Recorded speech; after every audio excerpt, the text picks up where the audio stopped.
essa é a minha primeira tentativa de gravar um vídeo que eu já queria ter gravado há muito tempo, porque muita gente me pergunta como que eu vim parar na França, e o que eu tô fazendo aqui, e como fazer mestrado aqui, e como trazer animais pra cá. Então já fazia um bom tempo que eu tava querendo gravar esse vídeo pra dizer mais ou menos como que eu fiz e o que eu gostaria de saber antes de ter vindo. Então, direto ao assunto.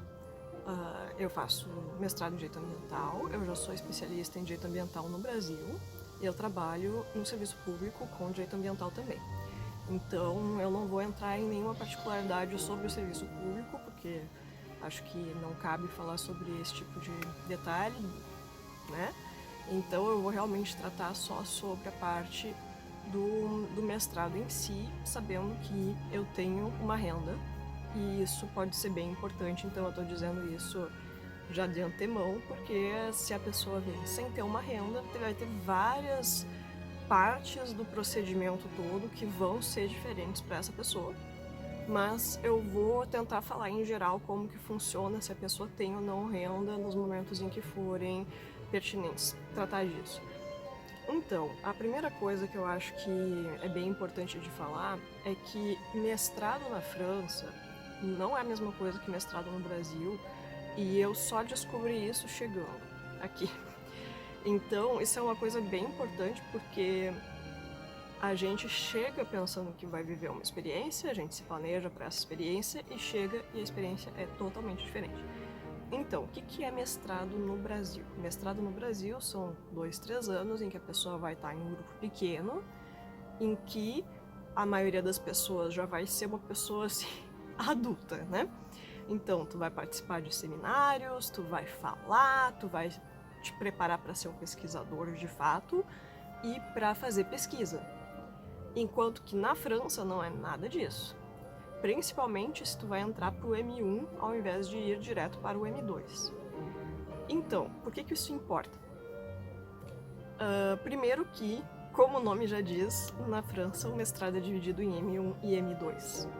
E para revalidar o diploma no Brasil tem que ter concluído o M2. E dependendo de quantas horas de curso a pessoa tem no Brasil, dependendo, por exemplo, tá? No Brasil, 5 anos de direito equivalem a 4 anos de estudos superiores aqui, por causa da carga horária, porque a carga horária é maior na França do que no Brasil. Então, 5 anos de direito no Brasil dá 4 anos de direito na França. E na França, cada ano depois do vestibular deles, que aqui é chamado de BAC, o baccalauréat, cada ano ele é considerado como BAC mais 1, BAC mais 2, BAC mais 3, BAC mais 4, BAC mais 5.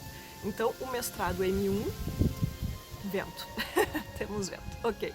Então, o mestrado M1 é o BAC mais 4 e o M2 é o BAC mais 5. Sendo que no Brasil a gente passa por um processo seletivo para entrar no mestrado e tá feito. Né? A pessoa vai estar ali vinculada à instituição até concluir o mestrado. Enquanto que na França, não. E isso deu muito problema já, inclusive esse sistema foi mudado esse ano. Eu espero que o som não esteja muito ruim por causa do vento. Então, esse sistema foi mudado esse ano e isso vai ser bom e ruim. E eu vou chegar nesse ponto ainda. Mas assim, até ano passado, quando uma pessoa era admitida em M1, isso não garantia uma vaga em M2. E isso gerava muito problema, porque tinha muita gente que conseguia um M1, porque não existia uma seleção antes do M1. Claro, pra gente que é estrangeiro, sim, mas entre franceses, não. Então não tinha um corte por número de vagas antes do M1, então as turmas de M1 poderiam ser muito grandes. Enquanto que pro M2, aí sim, finalmente no M2 existe um acompanhamento mais próximo entre professores e alunos, só que com isso reduzia muito a capacidade de acolhimento das turmas, então às vezes poderia ter um M1 que tinha 30, 40 pessoas, e só ia ter 20 vagas pro M2, então muita gente que tinha o M1 não conseguia uma vaga em M2, porque a seleção ela era feita entre o M1 e o M2. E aí, por exemplo, logo no primeiro ano que eu tava aqui, muita gente perguntava, e aí, como é que é o orientador e bababá, o projeto de pesquisa. E eu tinha que explicar que não tem, no M1 não tem, vai depender, alguns M1 vão ter ali uma dissertaçãozinha no final, Mas a dissertação que vale mesmo é a dissertação que é feita no final do M2, e nesse sistema aqui, em que a pessoa pode perfeitamente bem fazer o M1 sem fazer o M2, ou então fazer o M1 em uma universidade e o M2 em outra, ou até fazer o M1, por exemplo, em direito público e o M2 em direito ambiental, ou ao contrário, a pessoa faz o M1 em direito ambiental e se dá conta que ela não gosta tanto assim, que ela prefere o direito público, geral e não o direito ambiental, ela vai fazer o M2 em direito público. Então, é um sistema muito diferente do nosso e é muito difícil de se adaptar a um sistema cuja lógica é muito diferente da nossa. Então, eu acho que essa é uma grande dificuldade que eu acho que todos os brasileiros sentem quando vão fazer uma formação de ensino superior aqui, principalmente quando a gente já fez a nossa formação no Brasil. Então, como uma pessoa que estava bem adaptada ao sistema brasileiro, eu tive dificuldade justamente para desaprender tudo que eu sabia e depois poder reaprender, dentro da lógica da minha instituição de ensino francês. Então, assim, eu sou mestranda da Universidade de Estrasburgo, que fica no limite entre a França e a Alemanha. Então, é um lugar que já foi da Alemanha, já foi da França, já foi da Alemanha, já foi da França. Então, tem muita herança cultural e histórica dos dois países. E é bem interessante isso, e também é uma cidade muito interessante para se viver, porque ela é uma cidade pequena, com todas as estruturas de uma grande cidade, porque ela é a capital europeia, ela é a sede das instituições europeias. Então, o parlamento europeu principal, em termos assim, na prática, fica em Bruxelas, mas o parlamento europeu fica aqui também. Então, o parlamento europeu tem duas sedes, uma delas fica em Estrasburgo e a outra fica em Bruxelas. E o parlamento é para a União Europeia, mas além da União Europeia tem também o Conselho da Europa, que é muito mais amplo. Então, por exemplo, quando a Inglaterra saiu da União Europeia, ela continuou no Conselho da Europa. Então, instituições como o Conselho da Europa e principalmente, para nós do direito, a Corte Europeia de Direitos Humanos ficam aqui em Estrasburgo. E isso é muito interessante, inclusive isso molda bastante do perfil da Unistra, a Universidade de Estrasburgo, Unistra, que é uma universidade com uma ênfase muito forte em direitos humanos, com aulas excelentes de direitos humanos, inclusive, que eu fiquei bem feliz de ter tido essas cadeiras no M1, e assim, com uma professora muito rígida de direitos humanos, justamente porque Estrasburgo tem uma grande tradição de direitos humanos, graças à presença do Conselho da Europa e da Corte Europeia de Direitos Humanos, que é vinculada ao Conselho da Europa e não à União Europeia. Isso é importante também. Então, por exemplo, liberdade de alfândega e de viagens e coisa assim é coisa da União Europeia, então mais restritivo. E, por exemplo, países submetidos ao Conselho da Europa e à Corte Europeia de Direitos Humanos, isso é Conselho da Europa, então muito mais amplo. Então, assim, Estrasburgo tem bastante elo com essas instituições europeias, o que torna Estrasburgo uma cidade muito interessante de fazer mestrado em Direito. Outra grande vantagem de Estrasburgo é para quem faz química, porque aqui tem muitos prêmios Nobel de Química, inclusive tem 4 que ainda estão vivos, e desses 4 eu acho que tem 3 que estão em atividade cotidianamente no campus. Eles moram ali, eles estão sempre por ali.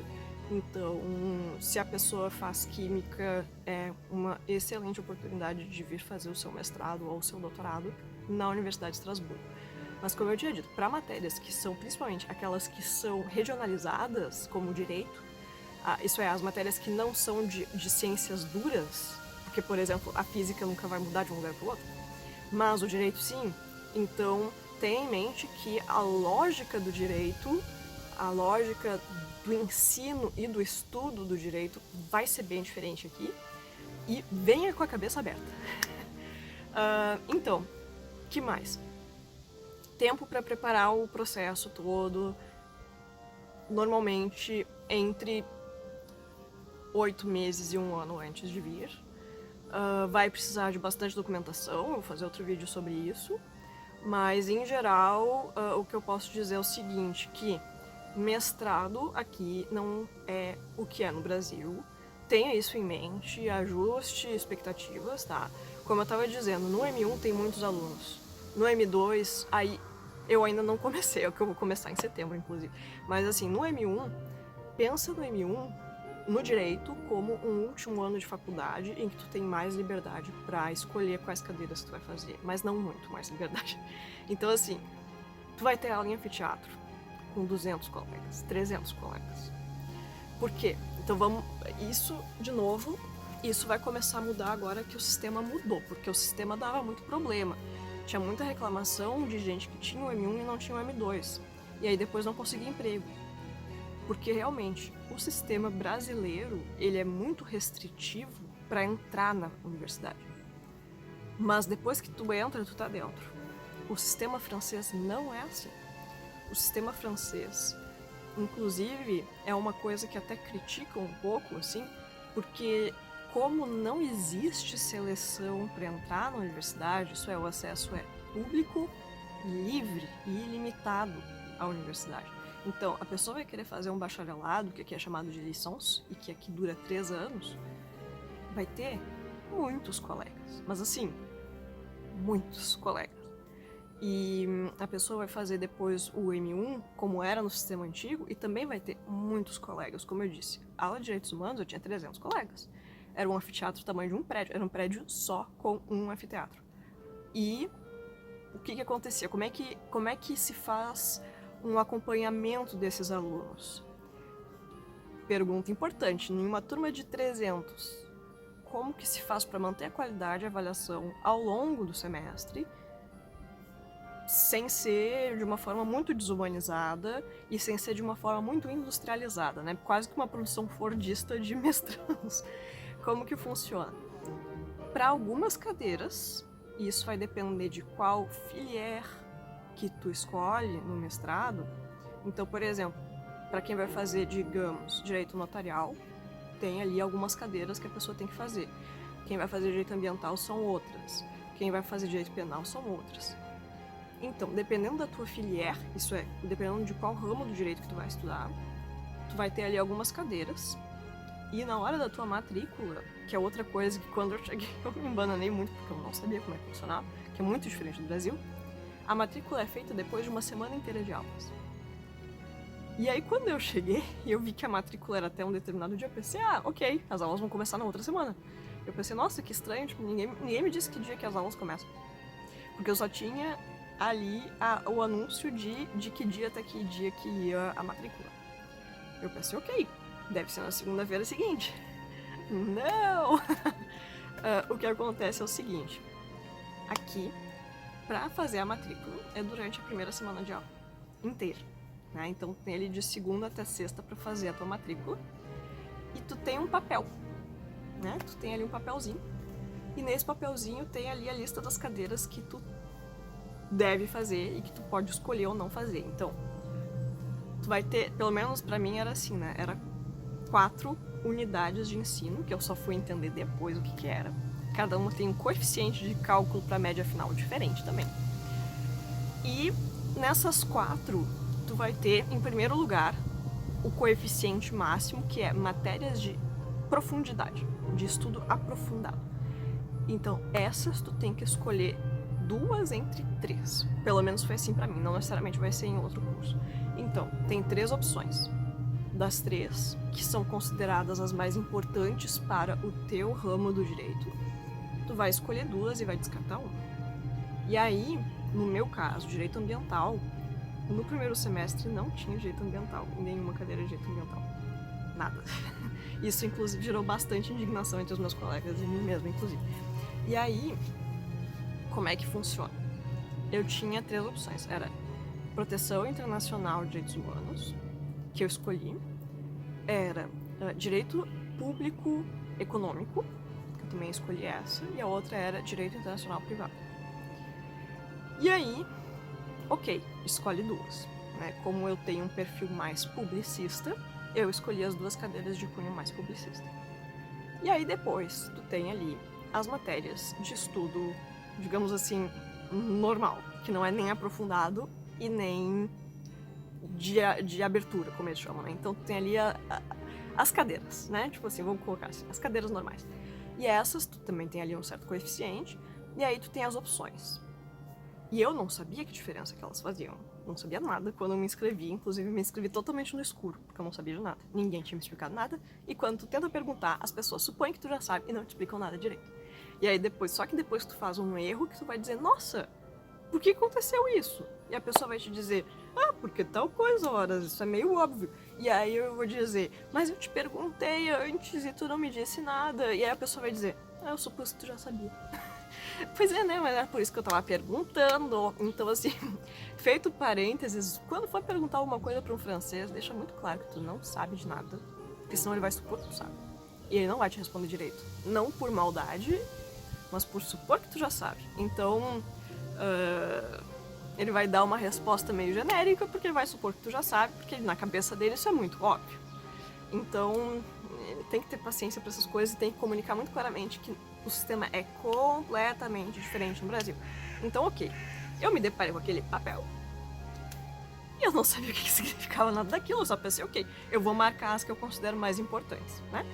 E aí, tá, tinha ali algumas cadeiras e as cadeiras não tinham nada a ver com o ambiental, inclusive elas eram cadeiras como, por exemplo, Teoria do Estado, que eu fiz. Eu tentei basicamente eliminar tudo que não tinha a ver com direito público, porque eu pensei, ok, vou focar no que eu vejo como mais produtivo para o meu projeto de pesquisa. E depois que eu fui entender que eu era a única pessoa da turma que tinha um projeto de pesquisa, porque na França ninguém tá pensando nisso, né, nenhum. E aí, ok, eu fui ali e selecionei as cadeiras que tinham um pouquinho mais a ver, então. Mas chega num ponto em que, mesmo eu querendo ser publicista, tinha muitas cadeiras de direito privado que tiveram que acabar entrando também, porque tu não tem muita escolha. E depois eu fui entender por que tu não tem muita escolha. Bom, aí ok, escolhi ali as cadeiras, e aí depois tinha as de abertura, que é um coeficiente menor, mas eu não sabia também, eu não sabia qual era a diferença, eu marquei ali as que eu achava menos pior. E aí, tu sempre pode colocar como cadeira de... Tipo assim, se tu não escolher uma como a mais importante, tu sempre pode colocar ela no nível abaixo. Então, eles tentam proteger que eles consideram mais importantes. Então, por exemplo, se a mais importante de todas eu não coloquei ali a terceira opção como mais importante, eu posso colocar ela como segunda mais importante ou terceira mais importante. E a quarta unidade é sempre línguas, aqui na Unistra, eu imagino que em outras faculdades também. Então, aqui eles oferecem inglês, espanhol, alemão ou um DU, que é outra coisa que ninguém tem como saber no Brasil, que é um diploma universitário, que equivale mais ou menos a uma especialização. Mas ele pode ter uma carga horária muito menor ou até maior do que uma especialização no Brasil, então dependendo da carga horária, ele pode ser revalidado ou não no Brasil como uma especialização, eu acho. Não tenho certeza. Mas esse DU, que se chamava Terminologia Jurídica Inglesa, ele era um DU de 32 horas, que a gente tem que pagar à parte, que é realmente um diploma à parte. E aí ele vai constar, claro, que é um diploma de 32 horas, mas ele é um diploma separado. Que é um diploma de, bom, como o nome diz, Terminologia Jurídica Inglesa e Direito Comparado entre Direito de Common Law e Direito Francês, que eu achei bem interessante, foi isso que eu fiz. Porque assim, eu queria até fazer alemão, mas não existe nivelamento, o que é bem absurdo na minha opinião. Então assim, para tu fazer um estudo de línguas, eles te recomendam que tu já tenha um certo nível na língua. Então eu fiquei pensando assim, então pra quê? Porque eu entendi assim que inglês eu já sei, espanhol eu já sei, né? Que eu tenho para aprender? Aí eu ia fazer alemão, mas aí eu percebi que eu não ia conseguir acompanhar nas aulas.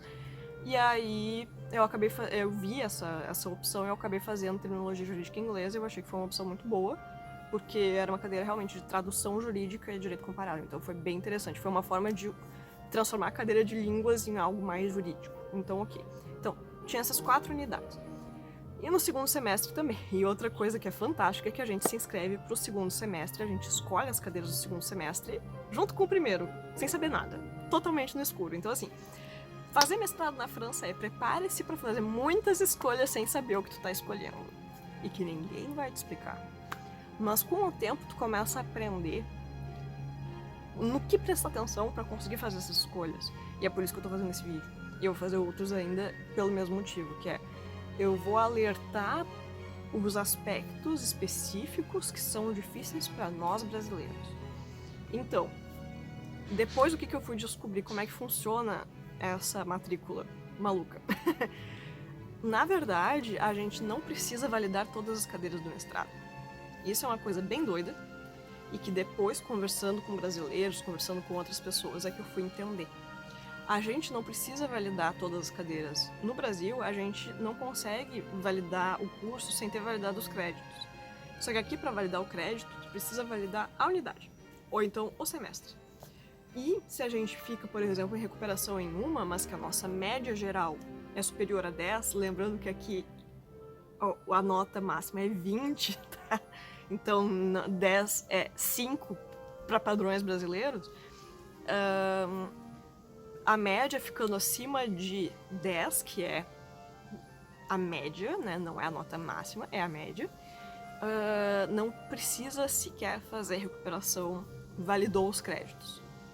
Então, assim, de novo, é um sistema que se baseia em ensino massificado. E é por isso que eu falei que o novo sistema de seleção antes do M1, que foi implementado esse ano, vai ser bom e vai ser ruim. E o motivo é o seguinte: boa parte dos problemas do ensino francês se dão ao fato de que ele é muito universal. E isso é muito bom, na verdade. Que bom que ele é um sistema totalmente universal, porque o sistema francês, pelo menos para europeus, ele é gratuito. A gente paga uma taxa de matrícula só. E eu digo a gente porque eu consegui pegar ainda a regra anterior. Essa regra mudou em 2019, que era uma regra que equiparava europeus e não europeus. Então, antigamente, para todos os alunos, não importa de qual nacionalidade, para fazer lições, a pessoa pagava em torno de 200 euros por ano de taxa de matrícula, sem nenhuma taxa adicional, com acesso a bibliotecas, com acesso a vários descontos de estudante, com acesso a toda a rede da universidade. Inclusive, a pessoa tem várias EDD, né, ajudas pagas pelo Estado, que a pessoa tem o direito também, se ela tiver uma condição econômica não muito favorável. E era isso, não pagava mais nada, isso é uma taxa de matrícula. Então, assim, é um sistema muito, muito aberto mesmo. E para mestrado dá mais ou menos 300 por ano. E, salvo engano, o doutorado dá uns 400. Mas é mais ou menos isso, disso não passa. O problema foi que, a partir de 2019, eles mudaram a regra, sendo que, assim, o custo anual de um aluno está mais ou menos em torno de 10, 12 mil euros para o Estado, né? Então, eles aumentaram para não europeus, para o custo passar para em torno de 3 mil euros um ano do mestrado. Então, para a licença deve estar em torno de 2 mil, mais ou menos assim. E aí depois até teve discussão, foi pro Conseil d'État, discutiram um monte essa coisa, teve muita campanha contra, porque obviamente isso desfavorece muito os alunos que vêm de países em desenvolvimento, que tem muito aluno aqui que vem de países em desenvolvimento, enquanto que os países da Europa que têm bem mais condições financeiras não estão pagando nada. E aí o brasileiro, ou então é outra pessoa que vem de algum país mais pobre, tem que pagar uma taxa altíssima, e isso acaba limitando muito o acesso a essa experiência internacional de ensino e tudo mais, né? A diversidade mesmo. Então foi muito criticado, e muitas universidades, felizmente, se negaram a cumprir a ordem usando os fundos que eles tinham. Então, assim, nada garante que ano que vem eles ainda vão ter fundos suficientes para continuar dando essa isenção. Mas o fato é que eu consegui entrar com essa isenção, então eu tô no direito ainda. Então, se a pessoa consegue entrar e consegue uma vaga em universidade que não está praticando o aumento, muito provavelmente até o final da formação a pessoa vai conseguir manter essa taxa. Então, um bom motivo para vir logo se tem aí no horizonte um plano de estudar na França. Porque a gente não sabe por quanto tempo que as universidades vão conseguir segurar esse aumento. Então, mas se a pessoa, por exemplo, tem um passaporte italiano, ela tá a salvo, né? Se a pessoa tem um passaporte de qualquer país da Europa, tranquilo, vai continuar pagando só a taxa de matrícula, que, vamos combinar, comparado a uma mensalidade de universidade no Brasil para fazer um mestrado, é nada. É um mês em uma universidade particular, pagando mestrado. Então, o custo do ensino aqui é realmente muito acessível, exceto por esse aumento, né, dos extracomunitários, né, das pessoas que não fazem parte da União Europeia. E a parte boa desse sistema é que ele é muito inclusivo. Maravilha. A parte ruim é que, para conseguir ter essa quantidade de alunos, algumas coisas têm que ceder. Então, por exemplo, a gente tem, como eu falei, cadeiras com 300 colegas. Como que vai fazer, então, para acompanhar esses colegas, né, esses alunos? Como é que um professor vai acompanhar esses alunos? E como que eles podem ter vários masters, sendo que a capacidade de dar aulas da universidade não é tão grande assim? Então, como que eles fazem? É justamente por isso que aqui existe aula em anfiteatro. E é exatamente por isso que eu tinha dito antes que existem cadeiras que fazem parte de um coeficiente maior, que vai pesar mais na nota final, e que vão ser consideradas mais importantes, que são os conhecimentos, né, a unidade de ensino de conhecimentos aprofundados, que são as cadeiras que tem TD. E aí começa a realmente complicar a questão de como funciona o ensino francês. O ensino francês, ele é feito de uma forma, como eu falei, industrial no M1. Então, no M1, eles não vão dar uma oferta muito variada de cadeiras, porque eles vão ter que administrar as turmas do direito público, do direito privado, do direito notarial, do direito penal, do direito ambiental. Sei lá, tem cursos, por exemplo, de cyberjustiça, tem cursos de direito comparado, tem cursos muito variados. E eles não têm a estrutura física, nem professores, nem nada, para conseguir dar aulas muito especializadas para cada uma dessas turmas. Então, o que a gente acaba fazendo é que a gente tem no M1 muitas cadeiras que são compartilhadas. Então, por exemplo, eu que estava no ambiental tive que fazer aula de propriedade intelectual, tive que fazer aula de direitos humanos, tive que fazer aula... Direitos humanos até vai, né? Mas tive que fazer aula de umas coisas que não tem nada a ver, assim. Eu tinha uma cadeira que se chamava Transnational Business Law, e que era em inglês e que era sobre comércio internacional, assim. Então, e mediação, era tudo assim que era transnacional, era mais do que internacional, era transnacional. Mas eu não vou entrar nesse tipo de detalhe. Mas eu tive tantas cadeiras, assim, que eu ficava pensando, por que isso aqui tá no meu currículo?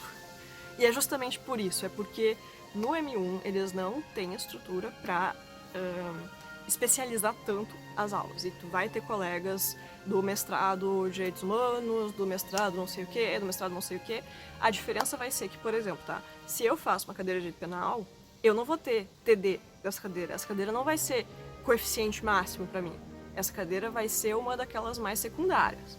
Enquanto que para a pessoa que está fazendo o Master de Direito Penal, essa cadeira é obrigatória e TD para ele. Então, por exemplo, tá, no meu segundo semestre, aí sim, eu finalmente tive a cadeira de Direito Ambiental.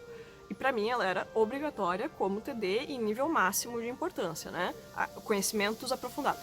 Então, o que isso significava? Que quando eu tinha aula no anfiteatro, que era toda segunda-feira, eu tinha aula junto com todos os outros mestrados que tinham essa cadeira como uma opção, né? Que tinha essa cadeira como uma das opções possíveis. Então, tinha colegas de direitos humanos, tinha colega de direito público, tinha vários colegas ali que não eram da área ambiental, mas que estavam fazendo aquela cadeira. Mas como era a cadeira principal da minha área, eu era obrigada a fazer ela também como TD. E o que isso significa?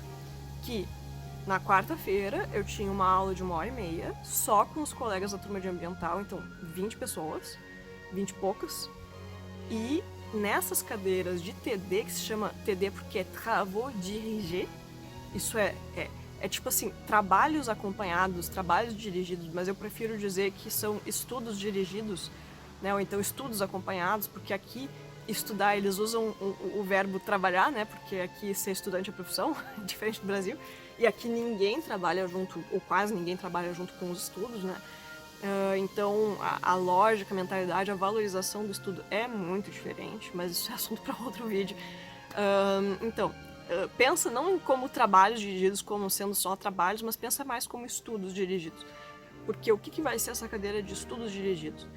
Vão ser cadeiras em que tu vai ter ali um professor que não vai ser o professor bam da instituição, ele normalmente vai ser um doutorando, inclusive, ou alguma pessoa que não tem um status acadêmico tão forte quanto o professor do anfiteatro. Então, o professor do anfiteatro, ele vai ser uma pessoa que vai estar realmente na vida acadêmica. Ele vai ser provavelmente, ou praticamente certamente já vai ter um título de doutor, e muito provavelmente ele vai ser ou maître de conférence ou professeur. né? Eu acho que, inclusive, obrigatoriamente tem que ser um desses dois. Então, professeur é tipo assim, o chefão, o poderoso chefão, né? Inclusive, quando tu vai falar com o professor, tu não pode falar só madame ou monsieur. Tem que dizer madame la professeur ou monsieur le professeur. Então, tem toda uma coisa, assim, porque ser professor aqui, no status de professeur, é muito grande, é muito importante. Enquanto que ser maître de conférence, tu pode dar aula no anfiteatro, normalmente eles também são doutores, mas eles têm menos status e, por exemplo, tu pode te endereçar a eles como só madame ou monsieur. Mas ok, né, pra ver que a estrutura aqui é bem diferente. Então, normalmente, pra dar aula em anfiteatro, tu vai ter uma pessoa mais qualificada, tu mais já tem o seu doutorado, que vai ser o maître de conférence ou professeur. E nos TDs, dependendo do tamanho da turma, então, por exemplo, vou pegar o exemplo do mestrado em Direitos Humanos. De novo, em Estrasburgo é muito importante porque tem a Corte Europeia de Direitos Humanos aqui, então a turma de Direitos Humanos é gigante. Assim, o M1 de Direitos Humanos é gigantesco. Então, eu acho que eles têm, sei lá, 5 turmas diferentes de TD para os Direitos Humanos, sendo que isso aí deve dar, sei lá, uns 200 alunos de só do M1 de Direitos Humanos. E aí, como é que eles fazem? Eles têm, sei lá, 5 turmas diferentes de TD, sendo que cada uma, assim, ano passado pelo menos, tinha 3 instrutores diferentes de TD. Então, dependendo do horário que tu escolhia, ou então assim, da tua sorte, né? Porque normalmente tu é sorteado para uma das turmas e aí depois tu pode trocar se ficou muito ruim o horário para ti. Tu pode propor de trocar com algum colega. Tu vai ter um professor de TD ou outro. Mas normalmente eles são doutorandos e eles são totalmente submetidos ao professor do anfiteatro. Então, assim, o professor do anfiteatro ele vai fazer todo o plano do curso, ele vai dizer o que vai ser estudado, ele que vai determinar o assunto de cada aula de TD, e ele vai dar uma coisa que se chama plaquete do TD, que é, assim, o que a gente vai estudar nessa aula de TD. Então, nessa aula de TD, comparecimento é obrigatório, tem controle de faltas, se tu falta, sei lá, mais do que 2 vezes, tu tá rodado já automaticamente. Claro, tu tem como justificar em caso de doença, em caso de força maior, né? Mas normalmente tu não pode faltar aula de TD, enquanto que no anfiteatro ninguém tá nem aí. Ele não tem nenhum controle de presença no anfiteatro, mas no TD tem um controle bem rígido de presença. E pro TD, normalmente, eles vão exigir que tu faça uma dissertação, que é um trabalho de 10 páginas à mão ou 6 páginas no computador, com muita regra formal, com muito rigor na avaliação, inclusive, e eles, em tese, no papel, vão te exigir que tu faça isso todas as semanas, com o assunto que eles dão. Então, eles dão o assunto, a próxima sessão de TD vai ser sobre o assunto tal, e o documento, né, pra gente analisar vai ser tal documento, e a gente vai fazer uma das fórmulas de dissertação, que vai ser ou um commentaire d'arrêt, que é tu comentar uma decisão, né, um acórdão, ou tu vai fazer uma dissertação, que é uma dissertaçãozinha, num tema mais geral, ou então tu pode fazer um cas pratique, mas isso daí quem vai determinar é o professor, né? Então ele vai dizer, a sessão de hoje é sobre, sei lá, por exemplo, uma cadeira que eu tinha era Direito Público Econômico, então em uma sessão de TD a gente ia ter, por exemplo, sei lá, o princípio tal, né? E aí a atividade poderia ser ou comentar uma decisão do Conselho de Estado, né? O Conselho d'État sobre esse tema, ou então fazer uma dissertação, mas isso tudo quem decidir era o professor. E aí, essas cadeiras sim é que a gente vai ter um acompanhamento entre a turma, entre o professor, né? A gente vai ter uma avaliação realmente mais aprofundada. Mas isso, eu, pelo menos no meu mestrado, só tinha 2 cadeiras, e eu tinha 8 cadeiras no total. Então, assim, tinha 4 unidades de estudo, sendo que TD era só a mais importante, com 2 cadeiras. Então, tu é avaliado numa prova final, na cadeira de TD, uma prova final de 3 horas de escrita desenfreada, e depois tu é avaliado nas cadeiras que tu só foi na aula do anfiteatro. Tu é avaliado com uma prova de 1 hora, que pode ser ou escrita ou de marcar. E aí o professor que vai determinar como que vai funcionar essa prova e tudo mais. mas as cadeiras de TD dá pra ver assim que TD realmente é muito importante e ninguém tinha me explicado antes também. E depois eu entro nesse tópico dos TDs em mais detalhes, porque é realmente bem assustador quando a gente chega e que a gente percebe que tu escreveu algo que seria perfeitamente aceitável como um artigo brasileiro, e aqui eles simplesmente vão dizer: o que tu escreveu? Isso aqui não é uma dissertação. Tipo, que é isso? Porque eu não sei o que é. E aí tu vai ter que reaprender tudo, então é bem complicado. Mas assim, eu tô dando eu tô jogando algumas ideias gerais sobre como é que é a sensação de estar nesse sistema, como é que é a sensação de descobrir como funciona esse sistema, e para dizer que ele é muito diferente do brasileiro. E eu espero que o M2 seja um pouquinho mais como eu tinha imaginado o sistema brasileiro, eu acho que é.